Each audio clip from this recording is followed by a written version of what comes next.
6개년 동안 나름 최선을 다해왔습니다.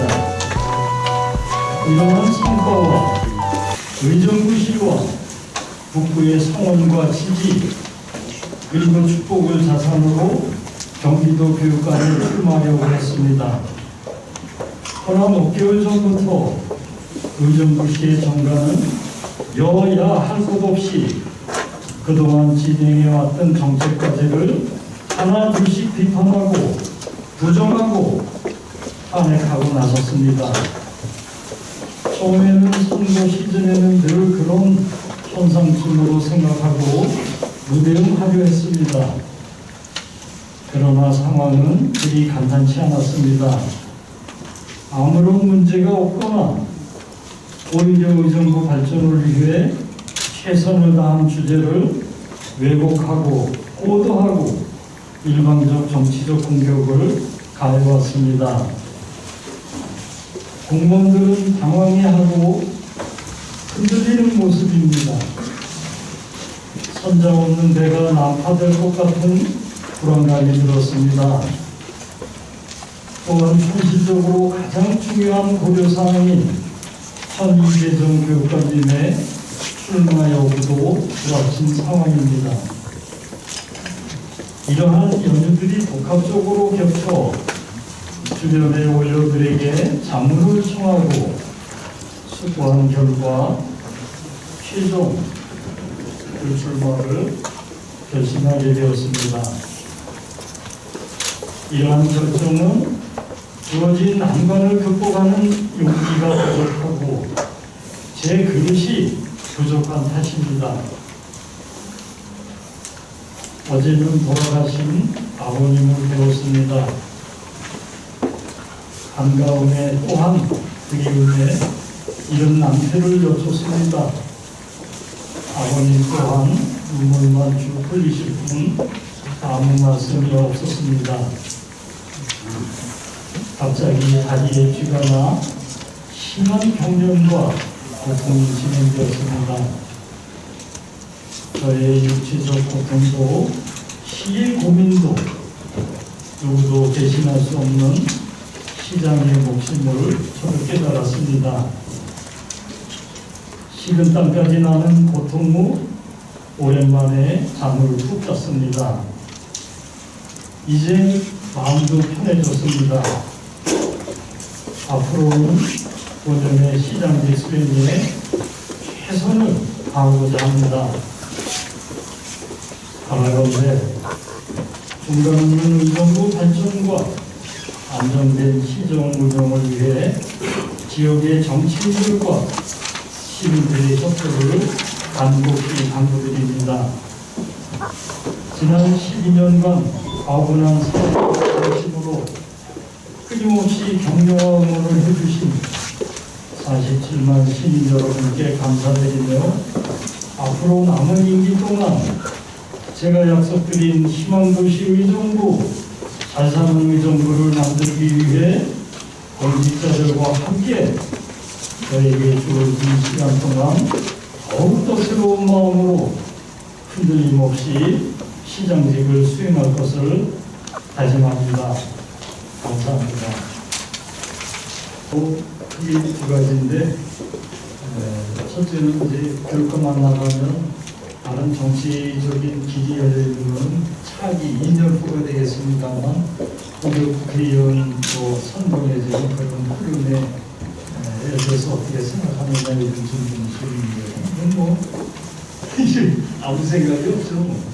건강 준비는 안 했어요. 교육감하면 잘할 것 같고, 제 생애 첫 번째 직장이 산지대학의 교육경력으로 10년 근무했어요.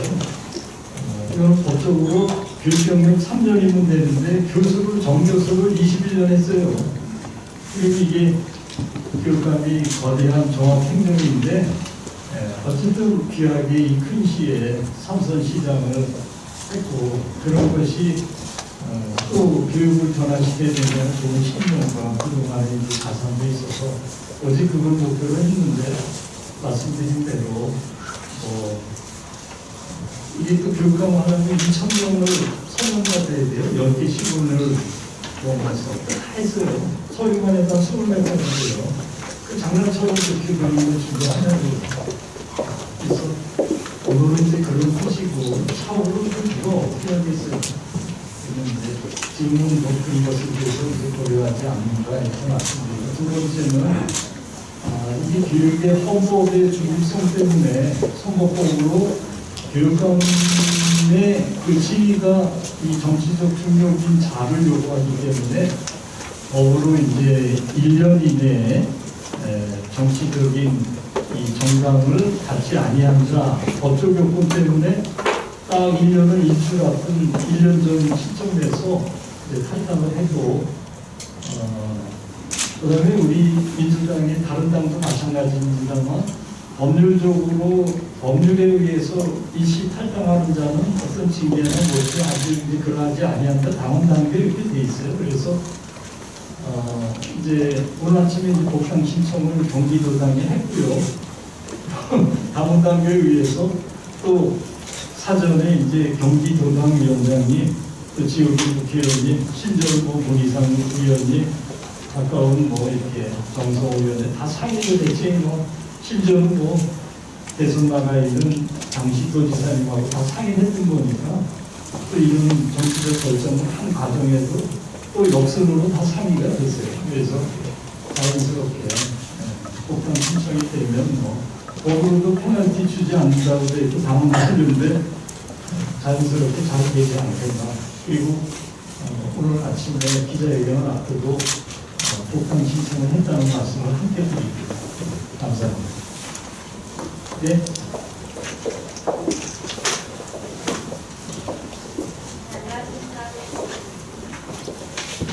일간경기 기자 김민지입니다.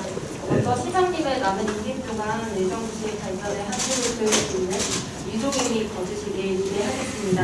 저는 지역 현안에 대해서 질문을 좀 드리고 싶은데요.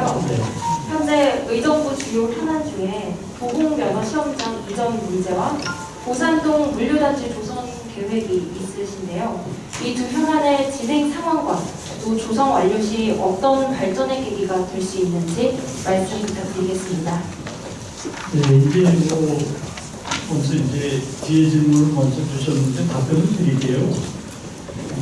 또 그것 때문에도 그런 결심을 할 수밖에 없다라고 조문에서 밝히고 있는데, 이제 도봉면허 시험장을 의정부로 이제 오게 했고, 또 고산동에 스마트 물류센터라는 거를 뭐 허가가 완료되고, 그러는 와중에 이제 시민들도 걱정을 하고 지역 여야 한 것 없이 그냥 성명서를 내고 SNS에 난리가 나서 이제 시장님 그런 거 안 하고 이렇게 지역 현안을 살핀다니 두 가지가 지금 큰 문제가 되고 있으니 의견을 밝혀주세요 이러는 건데, 길게 이제 시의회에 가서 답변을 했습니다만 짧게 한 번만 더 말씀드리면, 도봉면허 시험장이라는 것은 그 서울시와 노원구에 자기들 2035라는 발전 계획을 수립하는 과정에 창동 기지창이 되는 게 한 5만 평 돼요. 그게 4호선 기지창인데 이미 남양주로 가게 돼 있는데, 그 옆에 한 15,000평 되는 이름하여 도봉면허 시험장을 이것도 옮긴다면 합해서 75,000평을 좀 멋지게 결과적으로 바이오 단지입니다만 할 수 있는 데라는 자신들의 계획을 갖고 이미 5만 평짜리는 남양주로 갔는데 요 15,000평짜리가 얼른 옮길 수 없을까? 이렇게 찾아보던 거를 1순위 중량구, 2순위 남양주, 3순위 의정부 붙어있는 노원구하고 붙어있는 지역을 검토하다가 이런저런 이유로 앞에 게 뒤에 게 안 되고 3순위 의정부하고 이렇게 제의하고 또 여러 가지 협상을 거쳐서 제가 받아들였다는 얘기예요. 그럼 지금은 묘하게 7호선의 장암 기지창을 옆에 12,000평이 또 비슷한 수준과 모양으로 붙어 있어요. 그 땅을 나가는 거예요. 근데 그 땅이 지금 현재는 지목상 그린벨트예요. 그래서 저는 그린벨트를 시장들이 다 해서 무엇이라도 그린벨트 아닌 상황으로 바꾸면은 그게 목표로 하는데, 그림벨트 한다 그러면 순위를 정해서 물량이 되는 게 있어요. 순량. 그것도 경기도에서 뭐 서울시가 가져오는 물량으로 준대니 그게 어쩌고저쩌고 하지만 공공기관이니 그래서 그래도 일의 가치에 대한 가치가 있으니 상생발전이라는 이름으로 500억을 받기로 한 거예요.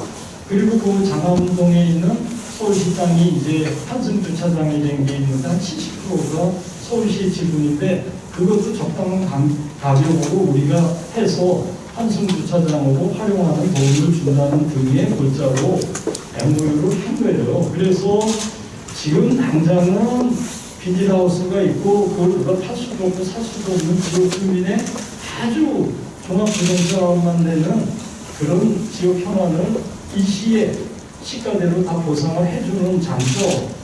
그 다음에 공공기관이 오면 지금보다는 1년에 한 40만, 50만이 온대니 지역경제 활성화되는 건 분명하니 그런 의미에서 현재 진행용으로도 좋고 그게 다른 거치를 하거나 아파트를 짓거나 다른 뭘 해도 미래 가치에 쓸 때는 그거를 선점하는 의미가 있어서 그렇게 이제 협약을 해서 그리고 이제 뭐 혹자들은 이렇게 얘기를 하죠.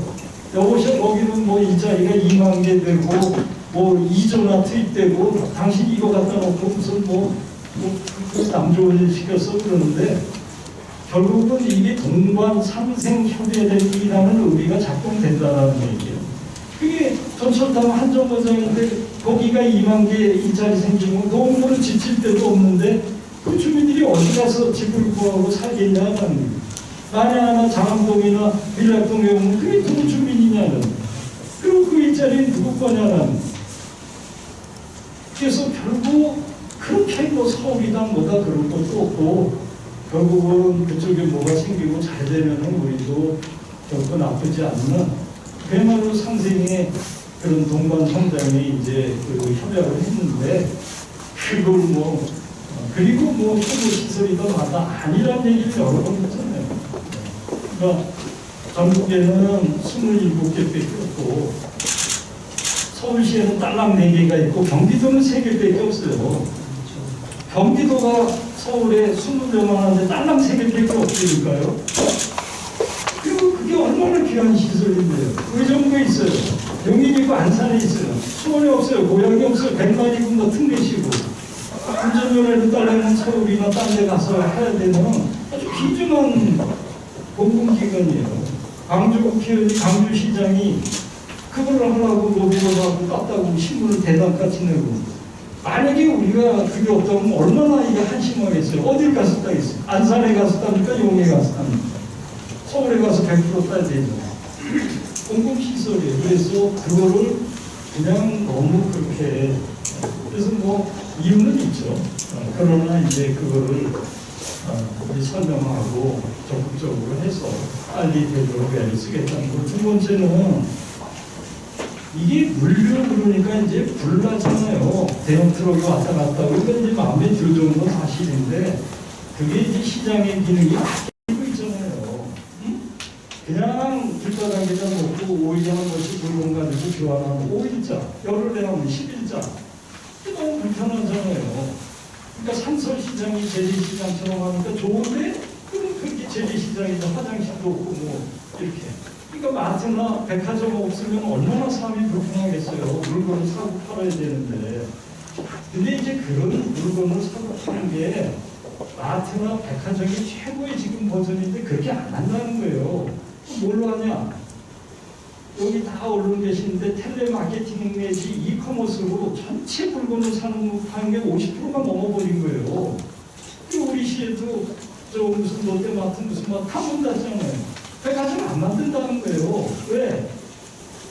백화점에서 살 이유가 있는 게 아니라 이커머스로 핸드폰이나 저 인터넷으로 해서 그걸로 짜장면 시켜 먹어도 택시 타도 이걸로 한다는 거예요. 이게 무슨 텔레비가 그거고 뭐 화장품이 그거지 뭘로 가서 사거나 그래서 앞으로의 생활 구조와 시장 구조가 되니 정부에서도 백화점 기능을 하는 이커머스 뭔가를 팔려면 백화점은 갖다 놔야 되잖아요. 이마트는 물건 없이 어떻게 팝니까? 와서는 사지만 그런 기능으로 데이터 센터와 그 다음에 물건을 즉시 배송하는 그것이 복합되어 있는 이 비즈니스 물류 복합 단지라는 게 계속 필요할 거고 그런 트렌드로 간다는 거예요.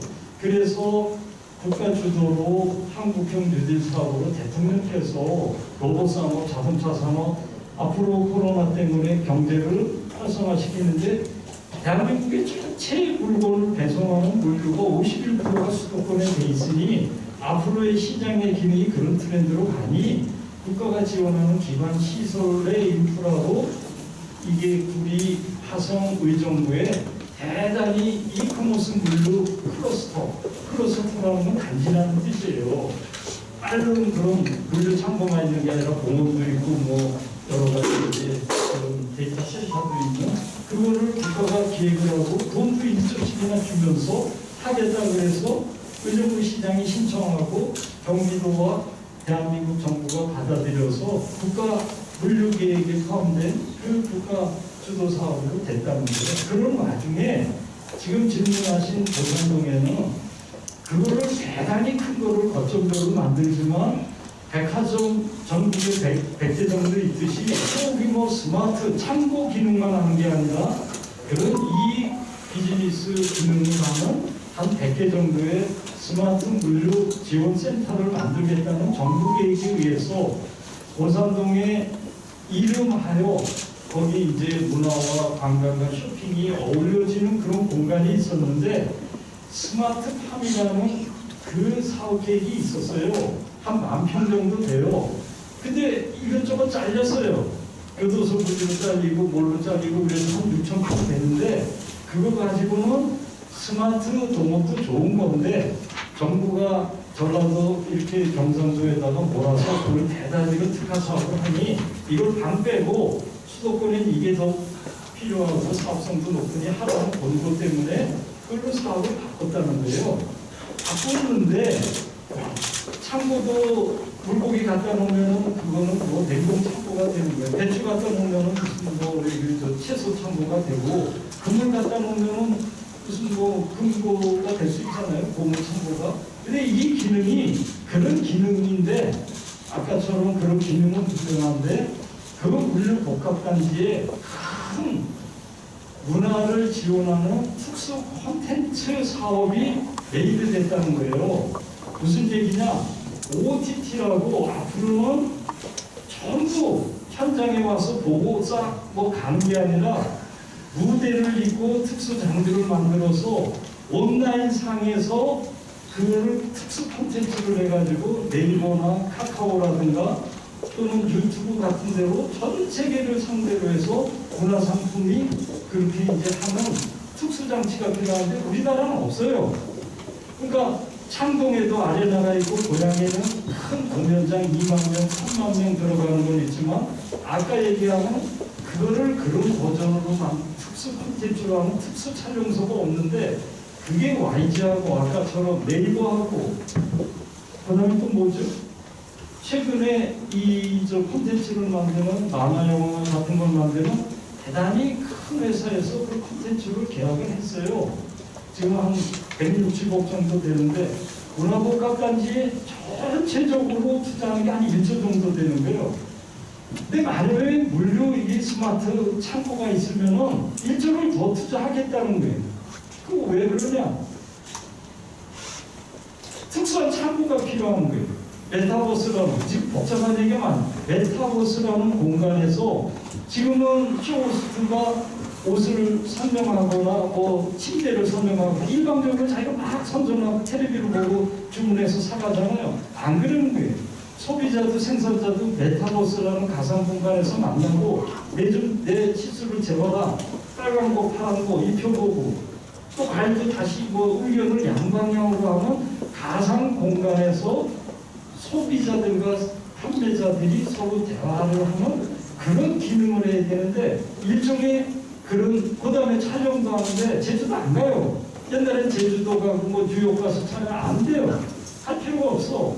메타버스라는 뉴욕 공간 그 다음에 바닷속도 가서 수중 촬영하는 것도 없어.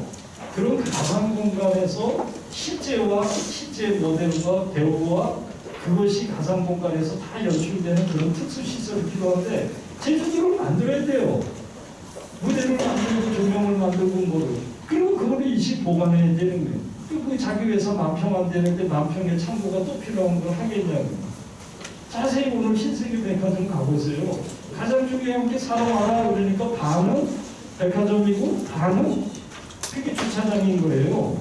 똑같은 거예요. 가상 무대로 전화받고 이거 핸드폰으로 신청하지만 무대를 만들어야 되는 무대장치 보관소가 필요한 거예요. 그것이 있다면 추가로 1조를 더 투자해서 쉽게 해서 일자리가 만들어진다는 거예요. 그래서 참고도 누가 어떻게 쓰느냐 쓸모가 있어서 그곳에 문화복합단지가 1조를 투자해서 일자리가 생기고 집값 올라가고 가치가 올라가는 짓을 했는데 그런 물류 스마트 센터가 있어서 1조를 더 투자해서 일자리와 가치가 1조, 2배만큼 집값 올라가고 지역의 가치가 올라가는데 그걸 왜 반대하냐라는 거예요. 호텔은 좋은데 네가 전철 타고 주차장은 없다. 난 벤츠도 있고 뭐도 있는데 그 불편해서 가겠냐고요. 기업을 하기 위해서의 사회 인프라 같은 특수장비. 그러나 일반적인 물류 창고에서 일어나는 일에 대한 규제의 걱정, 그거를 이해 못하면 딴 얘기만 하면 무슨 시간이냐고요. 그 걱정을 이해를 공감한다는 거예요. 이제 한다는 거예요. 그래서 대부분의 그 대형 차량이 들어오는 것도 인정한다는 거예요. 이 마트에는 대형 차량 아니고 신세계는 대형 차량 아니고 어떻게 텔레비라든가 침대를 어떻게 갖다 놨겠어요. 그들은 힘이 아니면 오는 거예요. 내가 그렇게 하라 그래서 그런 게 아니라 사람 없을 때 갖다 놓고 그리고 거기는 고속도로하고 일본 거리예요. 일부러 왜 대형 차량이 동네 한 바퀴 돌리는다는 거예요. 일본 거리로 진입해서 시내에 갖다 놓고 나머지는 배송의 기능만 일어난다는 거예요. 그래서 시민들이 걱정하시는 그런 교통 문제, 또는 환경 문제 이런 것에서 철저히 하고 그 본질이 왜 경찰이 왜 오겠어요? 주민들에게 위해서 물건 팔라고 그러고 돈이 오고 결국은 물건이 오는 거라고 그런 거 아니겠어요? 정말 뭐 거기 좀 거슬라고 그런 거고 그를 위해서 지역경제 활성화와 일자리에 정말 가능하고 큰 이 이커머스 클러스터로 그리고 요거는 그동안에 다른 거 없이 3차 산업의 한 80% 되는 그 쉽게 얘기해서 밥집만 있었던 의정부를 지속 가능한 일자리를 통해서 계속 반성하는 의정부 그래서 가치 있는 의정부가 되는데 그렇게 기여할 거라면 판단을 시장에 하고 추진하는 거니까 조금 믿어달라 이렇게 좀 말씀을 드릴게요. 이제 우리 다 하셨죠?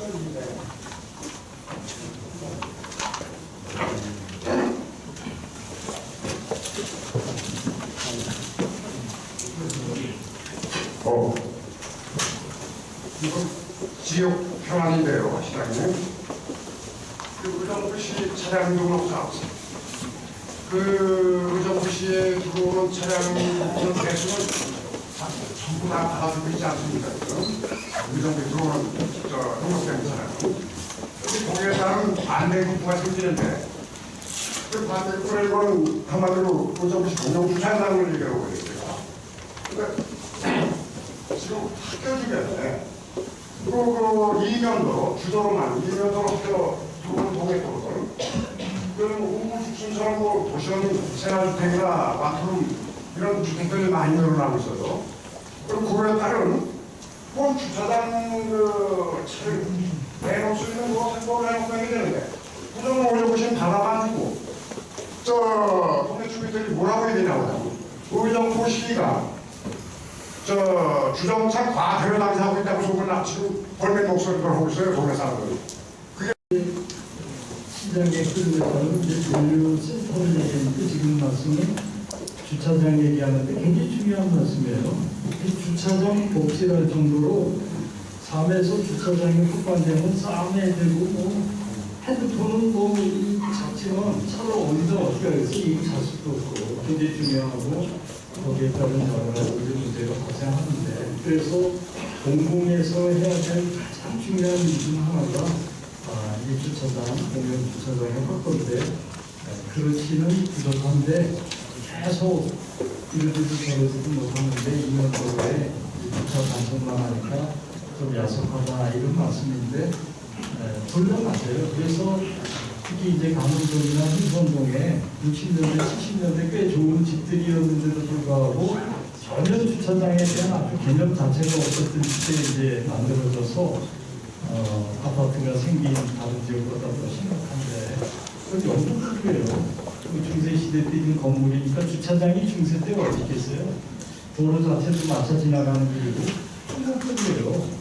70년대에 막 아파트를 졌는데 차가 전혀 없을 때 졌는데 지금은 집집마다 한 대, 두 대니까 결국은 국경 시내에 주차장 면적값보다도 저 집보다도 이 값이 커요. 주차할 수 있잖아요. 근데 이에 대해서 우리도 어쨌든 이 주차장을 만드는데 안간힘을 쓰는데도 그게 왜 단속을 하냐면은 단속을 해야지 위험하니까 주민들의 생명과 질서를 유지하기 위한 최소한의 조치를 이렇게 하는데 결국은 이제 뭐 또 단속을 안 하면 안 한다고 그러고 아예 주차 단속 팀도 있으니까 단속하는 걸 뭐라 그럴 입장은 아닌데 앞에서 말씀하신 것처럼 공용 주차장을 많이 만들 거고요. 또 최소한 이제 그것을 유용하게 하는 정책도 뭐 그 다른 것도 그렇지만 특히 이클러스는 아주 진짜 희망의 땅이고 소중한 땅인 그런 미군 부대까지를 차출해서 정부가 보유하고 이제 국가 주도적으로 하는데 뜻밖의 이제 이런저런 이유가 있지만 민주당까지도 반대하고 또 이재명 또다시 민주당 후보로 대통령하는 분도 똑같이 또 공약을 했으니까 현 대통령 다음 대통령도 공약했는데 민주당 시의원도 의원이 반대하는 걸 어떻게 생각하느냐. 조금 뭐 그래서 마음도 아프고 혼란스럽게 생각하는데 또 그분들도 그런 이유가 있다고 생각해요. 그러니까 뭐 제 잘못이라고 생각을 해요. 그러니까 조금 더 그런 국가 주도형의 정책 과정에 빨리 설명하고 양해를 구하지 못한 그래서 결국은 그들이 그거를 이런 진정성과 국가의 진정성 또 뭐 이런 계획에 아주 좋은 의미 이런 거를 충분히 못한 상태에서 이렇게 흥분하고 또는 반대하는 그런 것까지를 이르렀으니 거기에 대처를 못한 제 잘못이 크고 또 그분들은 현재 진행형으로 주민들이 이해를 했든 못했든 많이 반대를 하시니까 시장이 양해를 해야지 주민들이 실제적으로 반대하고 걱정하는 거를 이기려고 그러면 되겠냐 라는 의미에서 이제 뭐 걱정을 함께 했다고 생각을 해요. 그러니까 더군다나 또 시장도 픽 나간다고 그러고 책임질 사람도 없고 그러니 시민들이 우선 반대하고 불편해하는 거를 그런 정치, 현실 정치인으로서 편을 들었다고 생각을 하고 그래서 저도 이제 정신을 차려서 시민의 대표기관에 가서 충분히 제가 할 수 있는 설명을 드렸고 드린다 그랬는데도 계속 그랬는데 좀 드렸고 어디 여기 전부 언론인들 계시지만 국가든 지방자치단체든 어떻게 한 가지 주제를 가지고 무슨 시정 질의를 4시간 반 동안 하는 데가 어디 있습니까? 전부 응했고 제가 뭐 서면으로 하겠습니다 그러고 도망갈 수도 있는데 안 도망갔고 또 앞으로도 그렇게 하겠다고 그러고 오늘 제가 출마 선언했다면 성경이고 뭐고 지나간 사람이 딴 얘기하는 꼴인데 근본적으로 제가 뭐래도 출마한다고 그러니까 그 공백이 공무원들도 불안하고 이런 게 겹치니까 이게 정말 뭐보다도 이렇게 시장이 책임있게 하나 버텨주는 것만 해도 시장을 안정시키는 게 중요한 일이다. 그래서 이렇게 했고 또 이제 그런 걱정하는 것도 제가 이해를 하고 시민들 걱정하는 것뿐만 아니라 좋은 것도 처음에는 다 오해를 하면 불편할 수 있으니까 그거를 이해해서 설득하고 설명하는 그런 쪽으로 이렇게 이제 임하겠다. 그리고 뭐 처음에는 좀 섭섭했지만 또 뭐 어떻게 하겠어요. 그게 그쪽에서 또 나를 탄핵하는 것보다 유리하다고 판단했는데 정말 시민들을 자세하게 하고 일자리를 만들고 뒤에 이제 도공변호사도 마찬가지로 공공성을 우선해서 그러니까 이 최대수에다가 몇 번 얘기했지만 서울시장이에요, 서울시장.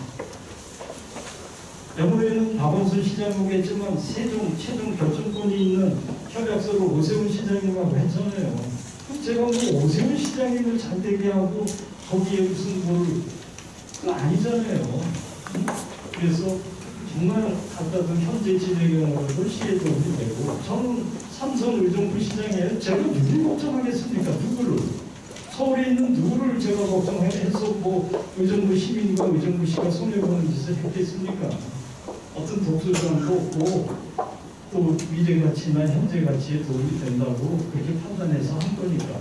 또 그러나 그런 설명이 충분하기 전에 저쪽에서는 현수막 걸고 만세 그러는데 이쪽에서는 뭔가 걱정하는 세력이 있으니까 그것도 저쪽 좋아하는 거 편들기보다는 이쪽 조금이라도 무슨 이유든 간에 반대하는 사람의 편을 드는 게 좋겠다라는 현실적인 정치인들의 이제 상황적 판단인데, 그것도 계속 지금 같이 설명도 하고 좀 양해를 구해가는 과정을 결과를 갖겠습니다.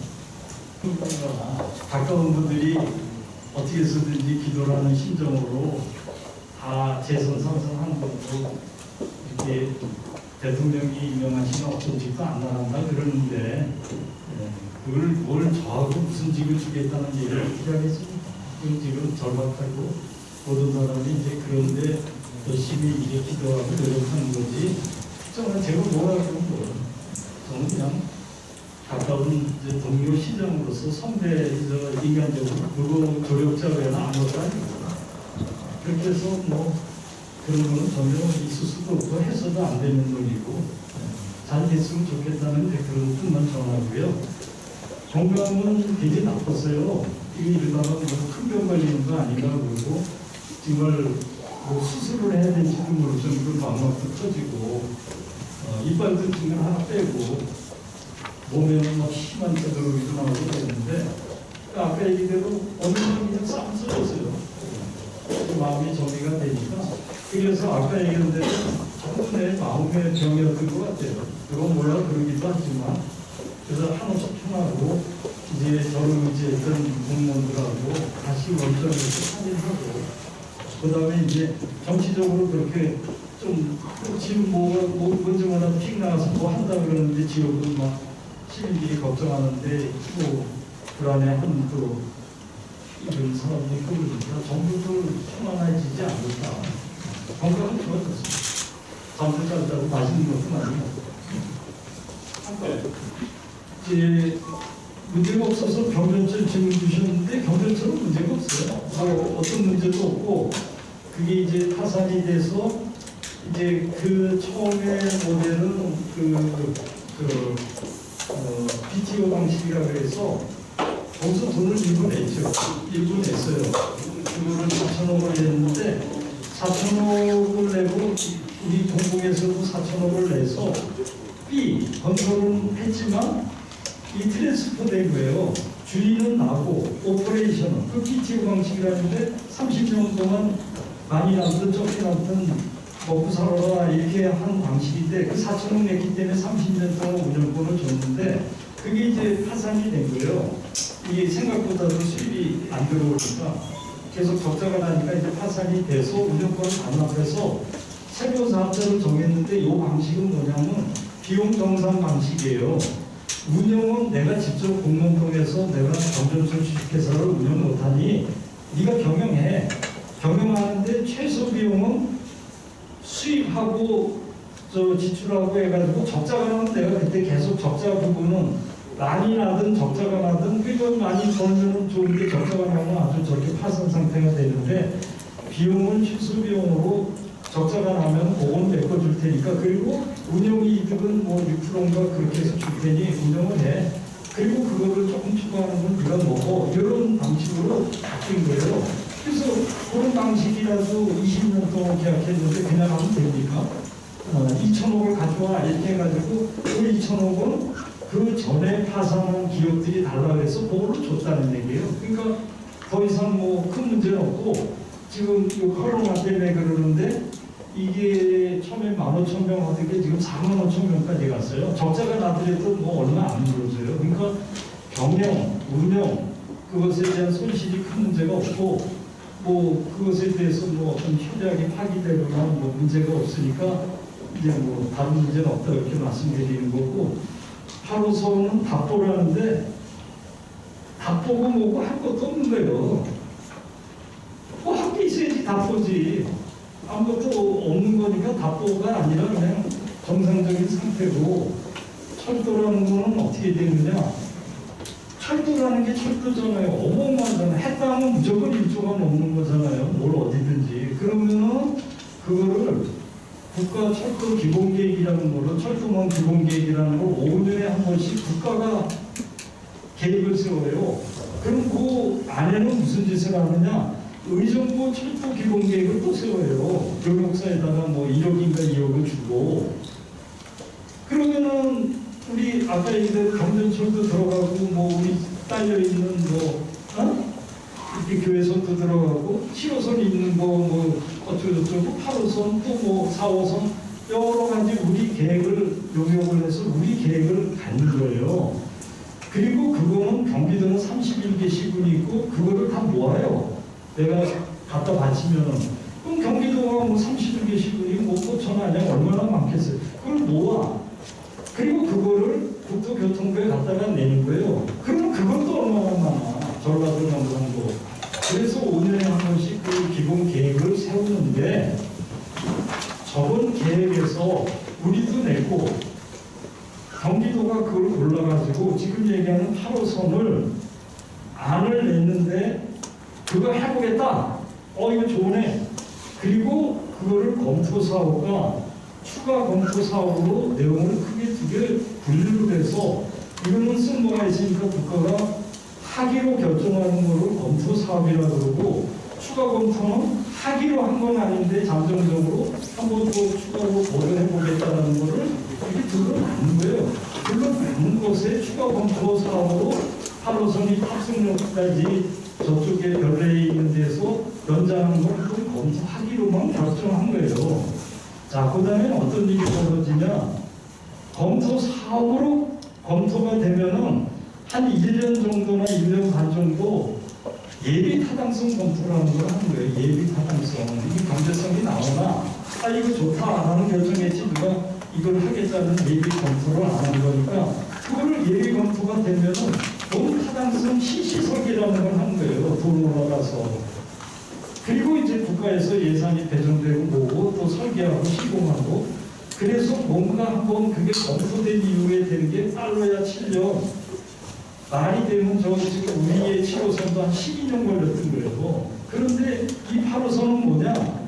검토도 아니고 그냥 한번 추가로 논의해보자 그러고 이게 6개월 지났으니까 어떻게 해요? 4년간 있다가 우리 이제 저도 저번에 지난 다음 시장님이 오셔서 우리 철도 기본 계획을 세우고 한 1년 반이나 2년 전쯤에 그 다음에 경기도가 싹 모아가지고 경기도 것도 가지치기 하고 또 그리고 국토부에 갔다면 국토부가 또 이런 결정을 하는 거예요. 검토하기로 하든지 추가 검토하기로. 그래서 추가 검토했다고 이거 꼭 다음에 해준다는 보장도 없고 안 된다고 해서 거기 안 들어가는 것도 없고 검토가 된다 그래도 그게 한 5, 6년 동안 그런 작업이 되니 뭘 지금 답보 상태 답보는 뭘 한 것도 없는데 뭐 우리 철도망 계획에서 경기도가 국토부에 올려서 그래 한번 쓸만하니까 추가로 한번 검토해보자라는 거고, 그러니까 뭐 너무 막 이상한 생각을 하거나 서로 공감할 필요가 없는. 내가 질문인데 시장님 혹시 도산동 물류센터 예정지에 도산동 물류센터 들어올 자리 현장을 직접 가보신 적이 있으신가요? 자주 가죠. 며칠 전에도 거기 또 경전철 기지천 가기도 하고. 예. 왜 제가 질문을 드리냐면요. 지금 도산동의 물류센터 관내 추진위원회나 시민단체들이 주장하는 인근의 학교 문제와 환경 문제, 그다음에 집값하락 이런 문제의 거론을 확인하기 위해서 제가 그저께 현장을 가봤습니다. 가봤는데 현장에 물류센터 들어오는 자리에 지금 시민단체들이 주장하는 200m 떨어진 아파트가 있다는 것은 아직 아파트가 지어져 있지가 않는 상황이고요. 현재 그 반대를 하는 도산동 주민대책위원회에 소속되어 있는 분들의 그 학생들, 아이들의 그 지금 환경권은 그 인근에 한 500m 이상 떨어져 있는 성인 그쪽으로 지금 통합을 하고 있더라고요. 왜 제가 이 말씀을 드리냐면은 지금 반대를 하는 측이 주장하는 부분들에 대해서 집값하락도 제가 국토부 실거래 공개 시스템을 확인해 보니까 이거는 부동산 가격에 대한 실거래 신고 의무화 제도에 따른 그 사이트입니다. 거기에 보니까 지금 그 이커머스 물류센터가 들어와 있는 고양이나 부천이라든가 수지, 오산, 광명은 지금 반대하는 시민단체들의 주장과 달리 아파트 가격이 상당히 거기에 그대로 나와 있습니다. 나와 있고 반대 주민들이 지금 근거로 삼고 있는 그 서울대학교 그 논문을 제가 확인해 봤는데 그 끝에 보니까 그 뒷부분에 보면은 내용이 물류센터, 기존의 물류센터, 경기 동남권의 용인, 광주, 이천 등지에 있는 기존의 물류센터에 대한 그 조사였기 때문에 이거 정상 조사가 아니라는 그런 취지의 내용이 있는데도 불구하고 지금 아파트값이 하락한다고 주장하는 것에 대해서 시장님은 어떠한 생각을 가지고 계시고 이제 첫 번째 그 질문이고 그 다음에 그쪽에 그 환경 문제, 대기 오염이라든가 분실이라든가 이런 문제는 그 지형을 가서 보니까 그 차량이 아파트 주거지 지역으로 대형 차량들이 이동하는 동선이 아니더라고요. 그 부분에 대해서 자세하게 설명을 드릴게요. 네, 전체적으로 이제 고병욱 목사님이 설명했고 그대로예요.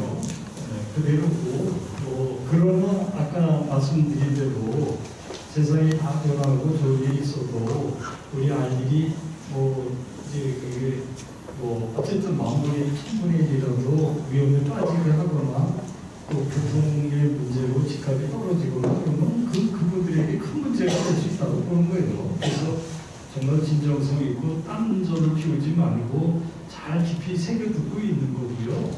그래서 이제 상황은 아까 말씀드린 대로 그게 무슨 업자모가 아니라 국가도 시도 그런 큰 시장의 트렌드가 그러니까 백화점 들어온다고 반대합니까? 롯데마트 들어오면 편리하잖아요. 만약에 그게 없으면 어떻게 돼요? 멀리 가서 쇼핑을 해야 되잖아요. 노을에 가서 아파트 가고 저기 신세계를 가려면 저기 미아리라도 가야 되고 이런 일들이 있어서 쓸데없는 사회적 비용이 발생한다는 거예요. 그죠? 멀리 이동을 하고 차가 가든 사람이 가든 그래서 교통의 문제도 생기고 그래서 할 수 없이 집값 거기 계세요. 뭐하러 왔다 갔다 해요. 마트는 뭐하러 가세요.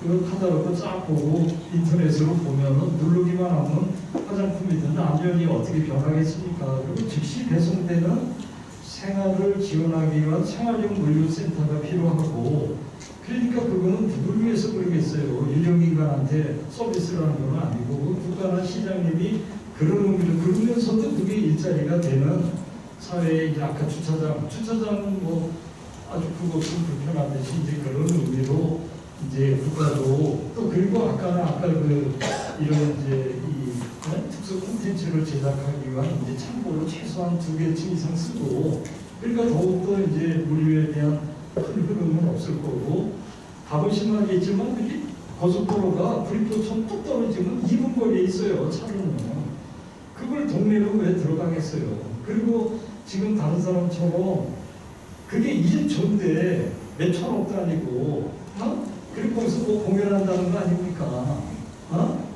그리고 관광 쇼핑 그런 거 아닙니까? 그러면은 아파트 저 200m든 300m든 그 사람 어디다 대고 이런 걸 해가지고 내 사업을 망쳐. 그 사람들이 대모할 거 아니에요. 이거 당장 푸시고 이건 뭐 한다고. 나 여기 다 철수한다고. 왜 그 사람이 그게 있으면 1조를 더 투자하겠다 그러겠습니까? 그 사업에도 도움이 되고 그래서 결국은 투자한다는 거는 그 창고업에서 이쪽가 아니라 부가가치적인 좋은 일자리와 그 지역 경제에는 삼성이 있고 뭐가 있고 그러면 그게 지역 소득세가 얼마나 발생합니까? 그게 어디 가겠어요? 다 지역 주민들한테 오는 거지. 그래서 어저께 뭐 지역 케이블을 보니까 뭐 파주가 50만 넘었다는데 파주가 왜 갑자기 우리 20만에 출발해도 왜 그래요? 좋은 일자리가 있으면 그렇게 되는 거예요. 그래서 아까 고향도 공장이 하나도 없어요. 진짜로 고향에. 그래서 테크노밸리 매달라고 그냥 지상곡절을 부르는 거 아니에요. 그 쿠팡 갖다 놨잖아요. 그래서 어떻게 됐냐고. 그 주변에 집값이 20%씩 올라간 거예요. 그러니까 주민들이 정말로 교통이 문제가 되고 집값 떨어지는 거를 걱정을 아니라고 얘기를 하진 않는데 사실과 다르다. 그러니까 그런 일이 일어나서 창고 기능만, 물류 창고 기능만 있고 아무 쓸데기도 없고 지역 경제도 도움도 안 되고 부가가치가 안 일어나면은 그거 자체를 인정을 하는 거예요. 근데 그거와 그렇지 않은 백화점 있고 마트 있으면 집값 올라가잖아요. 그런 기능을 하는 스마트 이커머스 물류 센터가 들어오는 거니까 생각보다도 그렇게 걱정하시지 마라는 얘기를 계속해서 이제 제가 드릴게요. 저기 지금 추가적으로 하나 더. 그곳에 그 공항 도심 그 저기 터미널이 들어오는 거 맞습니까? 예를 들어서 터미널이라는 게 뭐예요? 터미널 들어오는 계획을 지금 가지고 있는데 터미널이라는 게 뭐냐고. 뭐가 들어오는 거예요 거기? 아까 그쪽에 그게 들어오는 게 맞습니까? 온통 차만 들어오는 거지. 그게 뭐 관광버스든 무슨 뭐 고속버스든 터미널 들어오면 터미널 역세권으로 집값 올라가고 편의성이잖아요. 그럼 왜 반대하냐?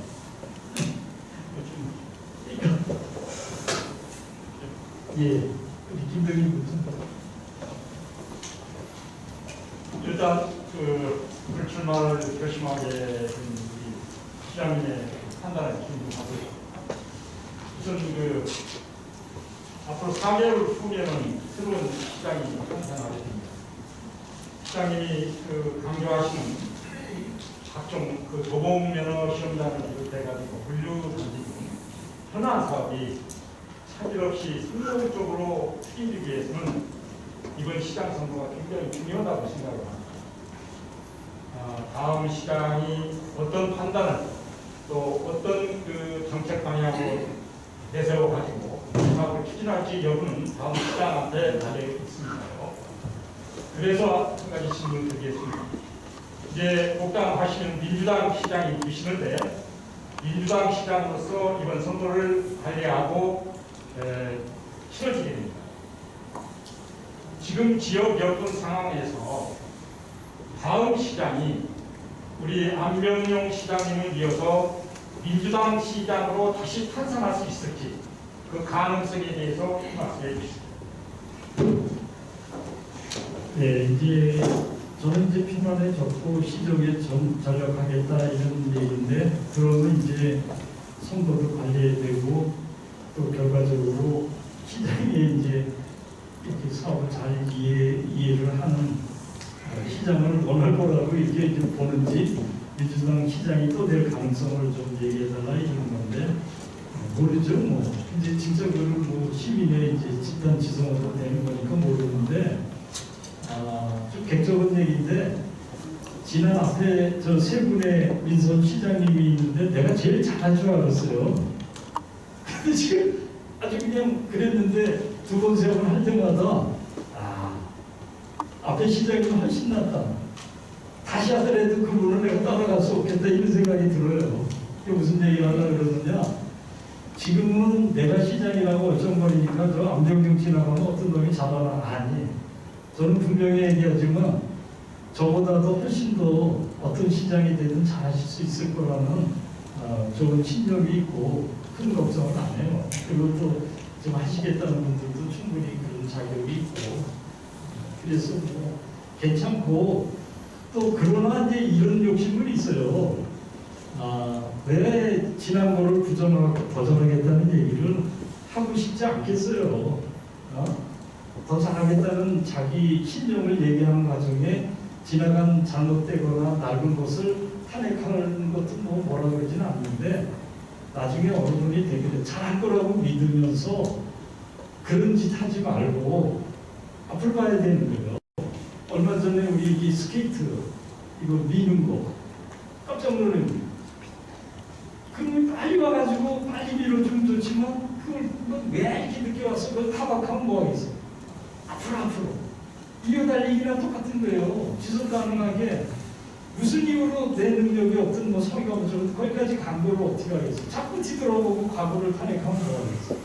딱 잡으면 그러니까 시장이 있고 그러니까 시장세를 뽑았고 앞으로 시민과 시를 위해서 여기부터다. 문제가 있으니까 시장 뽑지 태평양으로 가고 안 나오면 그 시장을 왜 뽑겠어. 그래서 너무 뭐 잘못한 거를 개선하는 문제에서 이제 그런 건 좋지만 요즘 일어나는 것식으로 그러니까 내가 등치도 줘야 되는 여러 가지 어려움들 여기 함께 있었으니까 알잖아요. 제가 뭐 탄핵하는 걸 봤습니까? 그러니까 거기서부터는 받은 시장의 책임이고 자기 돈 하나에서 하면 된다. 그래서 질문은 그건 아니었고 이제 민주당 시장 될 가능성이 어느 정도로 보느냐 모르죠. 그래서 저는 이제 지역만 이 상황에서 잘 마음 편안하게 하고 민주당이든 뭐 국민의 힘이든 좋은 분이 자발적인 시민의 이렇게 이제 집단지성에 의해서 선택될 수 있도록 또 새로운 시장님이 오면은 잘 이어받아서 시정을 좀 편하게 할 수 있도록 온갖 지원을 다 해드리려고 해요. 한두 하나죠 뭐. 아이고 뭐 집이 빠진다. 하신 것 같습니다. 예. 뉴스준의 정기입니다. 예. 교육감 출마, 불출마 선언은 참 뜻밖이고요. 시민과 또 기자로서 좀 어이가 없었습니다. 그리고 차기 이 선언을 하게 된 배경이 자의인지 타의인지 또 다의인지 그리고 한간에는 만약에 이재명 후보가 대통령이 된다면 교육부 장관으로 가실 것이다. 뭐 이런 얘기도 뜬금없이 들려요. 그 점에 대해서 좀 소신 좀 밝혀주시기 바랍니다. 이게 뭐 그냥 한 얘기죠. 지금 뭐 그분 자체가 지금 그러고 있는데 그건 뭐 그러니까 이제 잘 시장으로서 그 집을 가는 거예요. 그러니까 제가 이렇게 시장을 열심히 하고 또 뭐 그러니 이렇게 종합행정도 이 중요하니 교육감 정도를 하겠다라는 이제 뭐가 있듯이 끝나면 이제 정치 상황이 어떻게 되겠어요. 정말로 뭐 제가 어설픈이라는 그 타장이 정말 정말 어설픈 얘기가 된 거잖아요.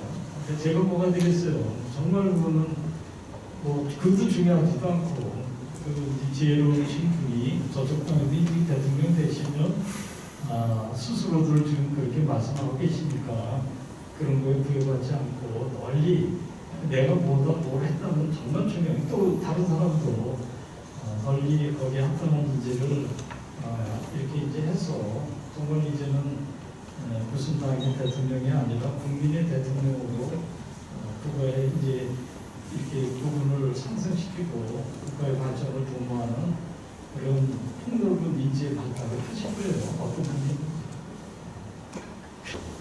그리고 반대할 수 있어야 되잖아요. 저는 사실 지금 내가 이제 최종 결정된 시장인데 교수 시절이 아주 꼴통이 교수였어요. 대학 다닐 때는 더 한심한 운동권은 아니지 몰라도 아니 사사건건 시국에 대한 간대감을 가졌던 사람이에요.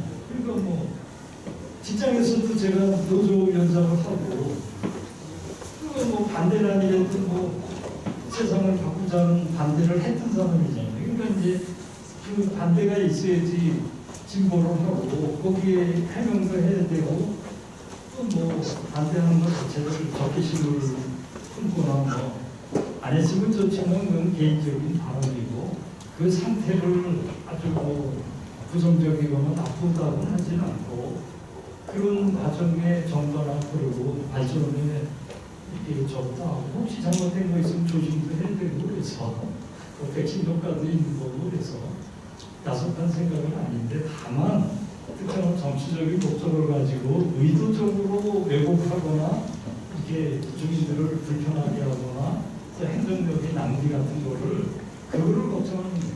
그러니까 뭐 건전한 반대 정부가 좀 부족해서 잘 몰랐지만 또 시를 위한 뭐 이런 추원 같은 거는 그거 없으면 죽은 사회고 무슨 발전이 있겠어요.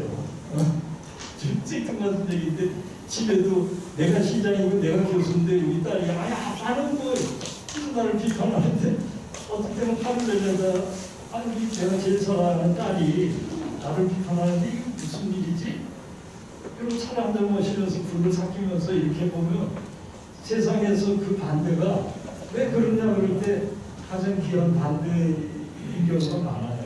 그러니까 이제 수수성을 가지고 또 발전에 뭐 이렇게 좋은 맥락으로 얘기하는 반대는 앞으로도 그냥 이렇게 잘 참으면서 이렇게 수업을 제가 잘 할게요. 기자님, 저기 하나만 더 질문을 드려도 되겠습니까? 아니, 아까 시청자분들이 너무 많으시고, 이제 마지막 네. 네, 저도 그거의 질문을 요지를 제대로 모르셨던 것 같은데, 시장님이 지금 쭉 이제 말씀하신 과정에 반대를 하는 부분들이 정치적으로 좀 해석되거나 유용이 되는 부분이 있다고 말씀을 하시지 않습니까? 그래서 저는 제가 이 부분에 대해서 이제 기획 취재를 하면서 쭉 알아보고 뭐 시과도 가보고 막 했는데 시장님이 연구에 그 정도 각 주민센터에서 업무보고를 하셨지 않습니까? 거기에 이게 이제 첫 번째 질문입니다. 반대라는 시의원, 도의원을 비롯해서 해당 시민 단체에서도 와가지고 본인들 반대하시는 내용들에 대해서 시장님한테 직접적인 질문이라든가 뭐 어필이라든가 이런 걸 전혀 안 했거든요. 그 이유는 무엇이라고 생각을 하시는지 저는 궁금합니다. 왜냐하면 실가에 가서 제가 확인을 해보니까 격렬하게 반대하는 것들이 실질적으로는 실가에 와가지고 자료를 요청하거나 공문을 발송해서 뭐 이 부분에 대해서는 이렇고 이 부분에 대해서 이런 자료가 필요하다는 요청이 거의 없을 겁니다. 그래서 이게 정말 반대의 입장을 가진 분들이 의정부 시의 그런 재판에 대한 업무보고 자료라든가 아니면은 실과에 가가지고 왜 논의를 안 했는지 그게 궁금해서 좀 여쭤보고 싶고요. 그리고 또 하나의 그 질문은 아까 제가 이제 말씀드렸던 부분이 그러니까 반대를 하는 측에 대해서 실제로 제가 직접적으로 여쭤봤지만 반대를 하는 그 근거, 명확한 그 팩트를 가진 근거가 무엇인가에 대해서는 지금 저한테 지금 그걸 답변을 못하거든요. 그 시험이 가능이 있나? 왜냐하면 저조차도 지금 하기는 게 아까 말씀드린 유튜브에 보통 시간에 가도 거기 공시에 있는 거에 보면은 일반 물류센터와 이커머스 물류센터가 들어가 있는 주변에 그런 부동산 변동사항이 나오는데 이런 것들을 왜 확인을 안 했는지 그러면 시는 이 부분을 확인했는지 그걸 좀 여쭤보고 싶습니다. 시켜준 거지. 아까도 얘기를 하고 조금 걱정을 하시는 입장에서 이제 감사드리고 시의원 의원이 반대한 이유도 아까 거듭해서 얘기하지만 정보를 알든 모르든 시민들이 누가 부추겼든 걱정을 하고 또 반대를 하니까 시민들 편에서 이렇게 좀 힘이 되냐고 했다는 걸로 선의로 처음에는 이제 내가 설명한다 그러고 설명한 건데 막 같은 당을 했던 시의원들이 한 것에 대해서 또 내가 뭐를 조금 있으면 한 달도 안 남고 출마해야 되는데 온통 이게 의정부가 불안한 것처럼 그런 것에 대해서 이제 화도 나고 섭섭하기도 하고 했는데 그뭐 나님 또 다른 입장에서는 그게도 그런 상황을 그렇게 할 수밖에 없는 걸로 거꾸로 이해하고 제가 이제 이렇게 안정되게 돌아왔으니까 제가 잘 수습할게요. 그러니까 뭐 지나가면 그럴 수밖에 없었고 시민들이 걱정해서 그 평균고까지를 지금 와서 적개심을 보이면 뭐겠어요. 또 이제 딱 이제 마지막으로 한뉴스 이상현 회장입니다.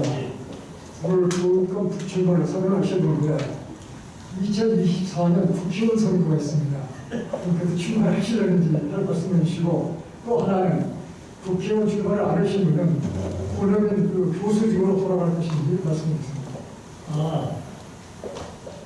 그 앞에 그런 거죠. 지금 저 1년 준비한 저 교육감사 출마한다는 선언하는데 뭘 하겠다는 얘기는 이제 앞으로 이제 좀 지켜보시고 교수직은 어느새 이제 세월이 흘러서 제가 경로 카드가 나왔어요. 그래서 교수는 65세까지가 이제 정년인데 이제 실제로도 그렇고 이제 있어도 정년퇴직할 적으니까 특별한 경우는 뭐 교수로 가는 건 거의 지금 마음으로도 뭐 그렇고 가능성이 거의 없습니다. 그래서 이제 이게 좀 이게 생뚱맞은 얘기인데 실제로 행정학 교수들은 뭐 구름같이 많아요. 수백 명 되는데 그분들이 이론이나 가르치는 것까지도 잘하는데 지방자치를 정말 21년 방해했어요. 논문도 많이 썼죠.